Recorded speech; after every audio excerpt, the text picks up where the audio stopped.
¿Alguna vez un desconocido te ha insultado por internet? ¿Cómo te sentiste al respecto? No, pero sí me imagino que debe ser algo doloroso para las personas que reciben también ese tipo de comentarios fuera de lugar, sin saber cuál era el tema del asunto. Bueno, a mí nunca me ha pasado de recibir algún comentario de odio en redes sociales. Tengo conocidos que han experimentado eso y obviamente eso afecta mucho la autoestima de la persona y puede llegar a afectar también, bueno, aparte de la autoestima, la salud mental a niveles graves, gravísimos. A mí no me han insultado, pero he conocido personas a las que sí les han ofendido. Se bajonean, pero solamente es un momento, luego ya superan esa parte.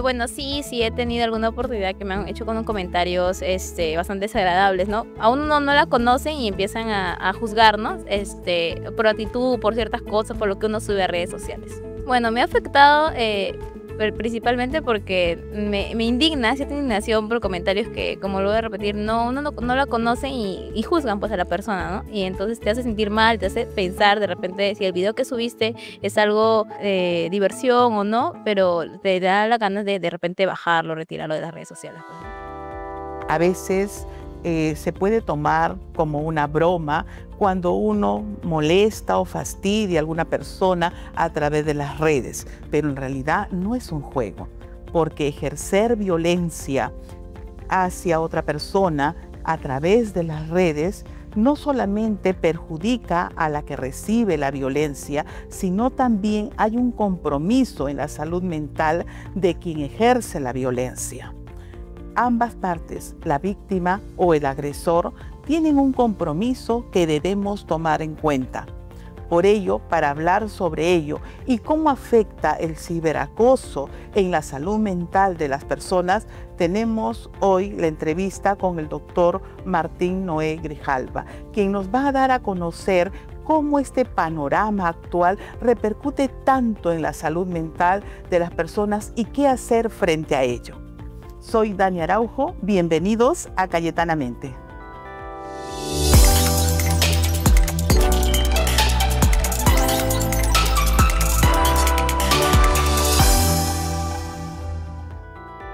Doctor Hugo Martín, un gusto tenerlo en el programa. Es un honor para nosotros poder conversar sobre todo este tema que hoy en día cada vez cobra más importancia en la salud mental de las personas. ¿Cómo está? Muchas gracias.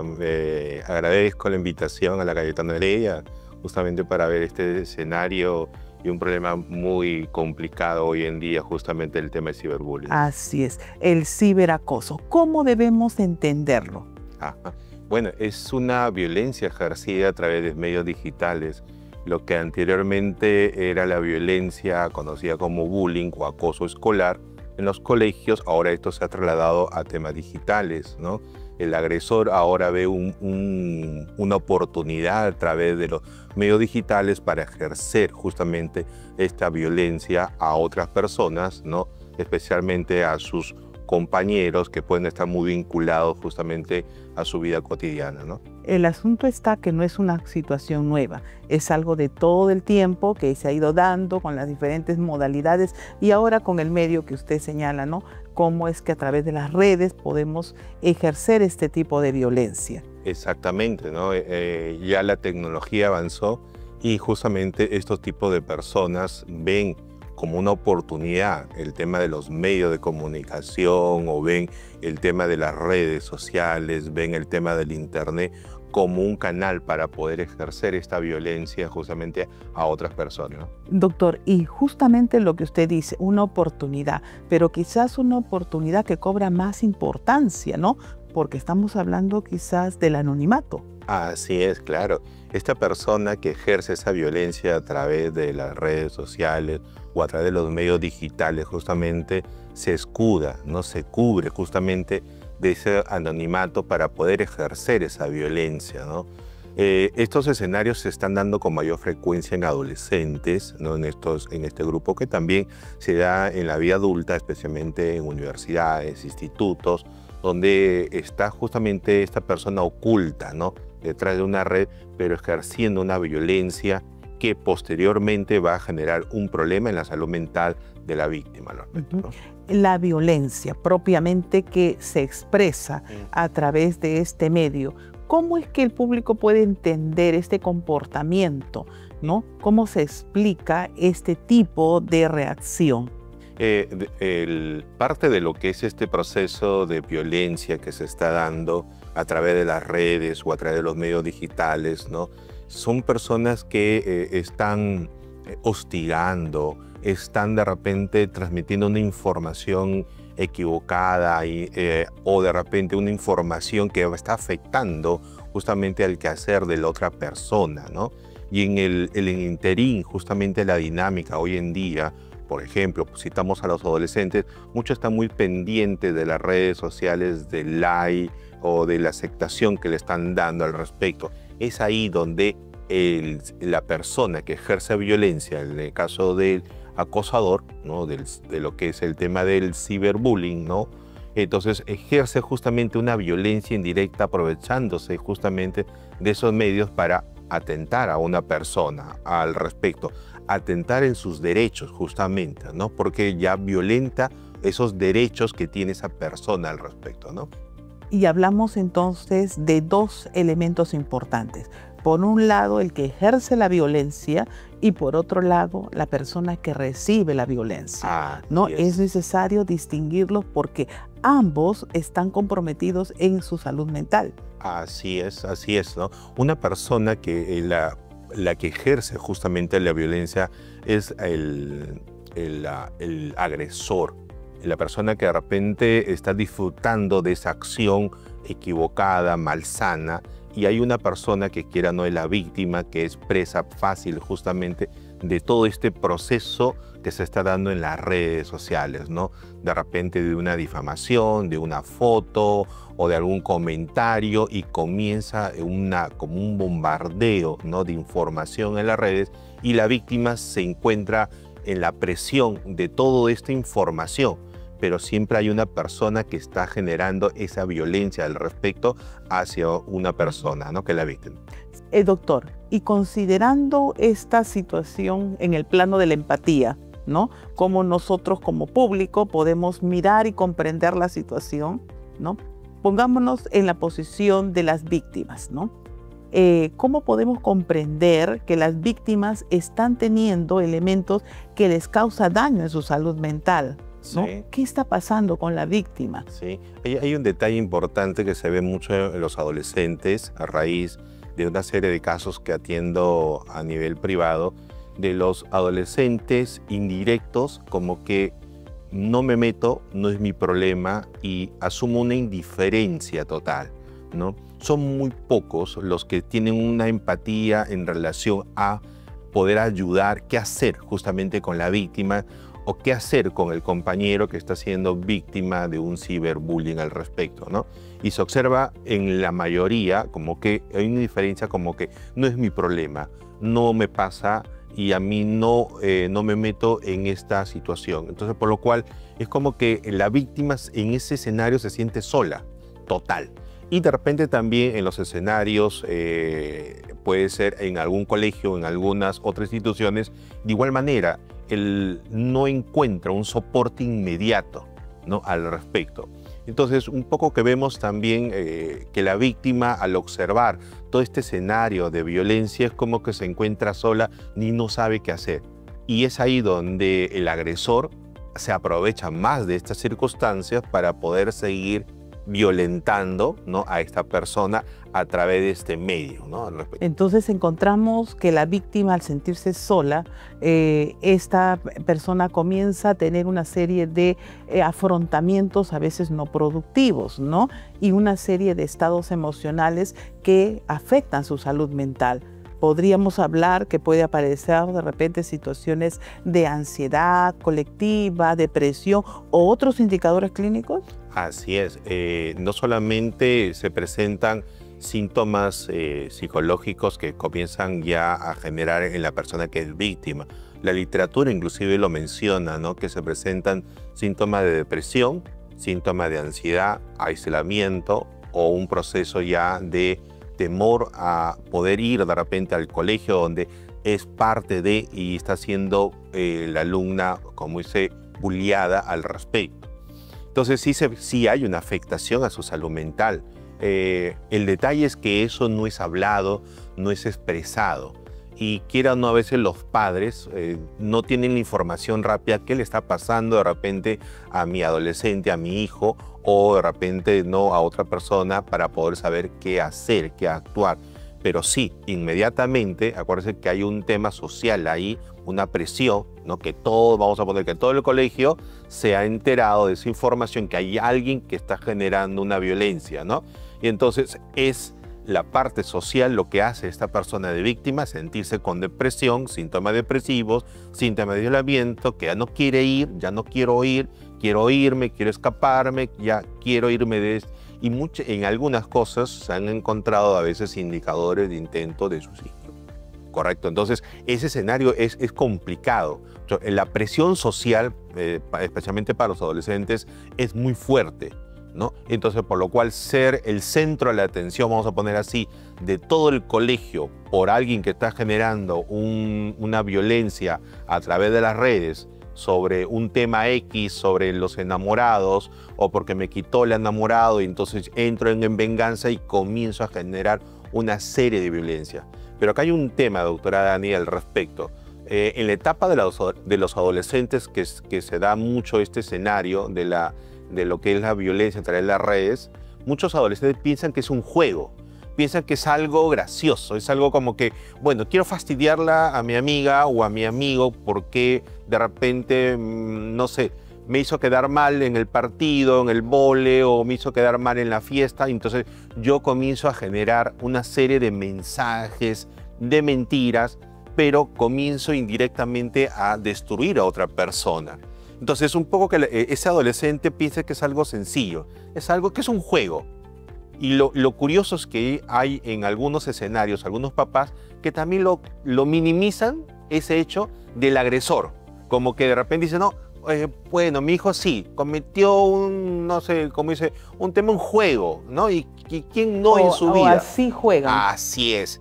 Por eso, doctor, que es importante señalar esto, porque a veces no se ve, simplemente es un juego, una situación de distracción y no se está visualizando que hacer eso implica dañar la salud mental de la persona que está recibiendo este daño, ¿no? Entonces ahí hay una complicación. Sí, y un tema de que minimizan el problema. Entonces, los padres que sus hijos son agresores minimizan el problema de lo que ha podido pasar, ¿no? Como mencionaba, piensa que es un juego, una payasada, algo que ocurrió, ¿no? Y por lo cual no es grave. Pero sí sabemos los psicólogos que sí es grave. Claro, y sobre todo hay algo que quizás no se visualiza en esa situación de no darle importancia, ¿no? Porque si hace ello, probablemente ese comportamiento de violencia que está ejerciendo la persona contra otra es porque existe un estado emocional que no es de disfrute de la persona. O sea, ya hay un compromiso en su salud mental también del agresor, ¿no es cierto? Y claro, es que, vamos a poner así, el agresor está entendiendo cómo solucionar algún problema de relación y ve de repente el único medio de hacer daño de esa manera, ¿no? Y eso de repente lo ha aprendido, de repente parte en el contexto familiar, que es la única forma de repente de poder solucionar ese problema. A diferencia del bullying propiamente directo, pues, ¿no? Donde el adolescente te agrede en su gran mayoría para ejercer esa violencia. Pero acá es una violencia indirecta, pero que sí está afectando a una víctima. El detalle es que esa afectación es psicológica. Por eso usted mencionaba hace un momento, y es cierto, es un problema en su autoestima, en su imagen. Entonces, el que la alumna sea centro de la atención de la burla ocasionado por un agresor, esa niña o ese niño, ténganlo por seguro que su autoestima se va a ir por los suelos. Entonces, la pregunta es, ¿cómo nosotros levantamos a ese adolescente psicológicamente? Le afectó su salud mental. Ese adolescente no quiere ir al colegio, ese adolescente quiere irse de este lugar, de este país, se siente así, aislado totalmente. Entonces estamos frente a una situación que necesitamos actuar, ¿no? Desde diferentes frentes antes de que ocurra, cuando está ocurriendo y las consecuencias psicológicas en la salud mental que están afectando quienes tienen esta experiencia, ¿no? ¿Qué hacer, doctor Martín? ¿Qué hacer frente a eso? Yo creo que hay varios agentes que están involucrados en este problema, porque este es un problema social que se viene desarrollando ya hace muchos años. Pasamos de la violencia directa en los colegios y ahora pasamos al tema ya de las redes, y que los jóvenes hoy en día tienen un celular y comienzan a hacer 1000 cosas con el celular. En lo que nos corresponde a nosotros como profesionales en la salud mental es un poco trabajar con los adolescentes el tema de la asertividad, las habilidades sociales, en el tema del respeto hacia los demás y que también uno aprenda también a saber cómo respetarse sin violencia. Ese es por un lado. Por otro lado, también es un poco trabajar en las instituciones tratando de ir manejando el tema de los controles emocionales para el tema de las frustraciones, porque siempre hay discusiones que a veces pueden tener y tienen que aprender a cómo solucionar y no solamente viendo una solución directa que es agredir a una persona. Pero en los padres corresponde también una responsabilidad, que es la supervisión. Ahí es donde nosotros también, como profesionales de salud mental, tenemos que orientar a los padres para que puedan ejercer también control, supervisión del comportamiento de sus hijos. No dejarles simplemente al libre albedrío que ellos se eduquen, se crían, no, sino que tiene que haber una supervisión y control y modificación de la conducta más aún. Porque el colegio o las instituciones te dan una información, tú como padre tienes que saber cómo educar, cómo corregir. Ahí ese papel fundamental de los padres de familia hoy en día, ¿no? Claro. Doctor Martín, nos gustaría pedirle una última recomendación, pero un poco asociada a la situación de la percepción de apoyo. A veces los padres tienen esta percepción de apoyo no bien, claro, muy ambigua, ¿no? Desde este punto de vista, ¿qué recomendaría usted? Mire, en las últimas generaciones muchos padres han considerado el tema de la libertad con libertinaje, pero creo que es algo equivocado. Hoy en día el padre tiene que tener más supervisión a través de las redes, qué está haciendo mi hijo en las redes, qué está haciendo al respecto. Y si un padre le pide, se me ocurre, el celular de sus redes, el adolescente tiene 20.000 claves. La pregunta es, ¿por qué hay tanto secreto al respecto? Y de repente los papás ni supervisan qué está haciendo su hijo en las redes o en qué está inmerso en las redes. Puede haber muchas cosas en ese contexto. Entonces los papás tienen que ejercer justamente una supervisión, comunicación. Tiene que haber un proceso constante de comunicación. No solamente el padre debe ejercer la función de brindar aspectos básicos, sino también justamente aspectos psicológicos como es el tema de la comunicación, pero también el tema de la afectividad, que de repente se está perdiendo ahí al respecto, ¿no? Todos esos elementos son importantes en el tema de apoyo que también tienen los padres que trabajar con un ser humano. Doctor, y solamente una situación entre los pares. ¿No? Entre los pares, la vinculación de los pares, ¿cómo tendría que ser para poder ejercer una buena salud mental? Bueno, en el tema de los pares entre los mismos adolescentes, es el trabajar justamente las habilidades sociales, es el respeto que ambos tienen que tener. Yo como adolescente tengo que saber cuáles son mis derechos y cuáles son los derechos de los demás y yo tengo que aprender ese principio. Pero eso también, ¿dónde lo aprendí? Lo aprendí en la casa. Es importante también entender eso en los padres también. Muchísimas gracias, doctor Martín. Es un honor tenerlo. Yo sé que los adolescentes, los padres y las personas, los profesionales de salud mental van a estar atentos a tener esta visión y poder apoyar en este problema tan complicado que es el ciberbullying, ¿no? Gracias, doctor. Gracias. Ahora les brindo un dato importante. Muchos expertos de salud mental ya hablan del trance disociativo digital, que es un fenómeno psicológico que ocurre tras recibir alguna amenaza, alguna situación de acoso por los medios virtuales. ¿Les ha pasado que de pronto reciben un mensaje o una amenaza y hacen como si no hubiera ocurrido o simplemente como si no lo hubieran entendido? Este fenómeno es explicado desde el punto de vista que el cerebro hace un bloqueo, es decir, una disociación de la realidad con lo que está ocurriendo, lo que siente la persona. Realmente no es una exageración. es importante tener en cuenta porque esto puede durar unos minutos, unos días o más. Por lo tanto, necesita atención, necesita cuidar nuestra salud mental. Es un efecto como consecuencia del acoso virtual. En esta sección de consultorio tengo algunas preguntas que voy a responder. La pregunta de Carlos Gómez, quien nos dice: mis amigos crearon un grupo de WhatsApp solo para burlarse de otro chico del salón. No sé si decir algo o quedarme callado. ¿Qué hago? Carlos, es importante que recuerdes que todo acoso ejerce un daño en la salud mental de la persona que lo recibe. Por lo tanto, hay una responsabilidad importante que tienes que asumir, porque en la medida que callemos es en la medida que estamos permitiendo que siga ocurriendo ello. Y sobre todo, también en relación a ti, ¿no? El conocer esto te va a crear una responsabilidad y te va a crear un malestar que te puede afectar tu salud mental. Tengo una siguiente pregunta. Kevin dice, 19 años, dice: en Twitter me insultan cada vez que opino sobre los temas de LGTB. ¿Cómo protejo mi salud mental si no quiero cerrar mis redes o callar mis opiniones? Kevin, qué importante que nos señalas que por un lado no quieres cerrar tus redes y por otro lado no quieres dejar de dar tus opiniones, ¿no? Entonces, frente a esta situación, lo que te podría recomendar es ver una estrategia, ¿no?, que te ayude a que no te afecte esta situación.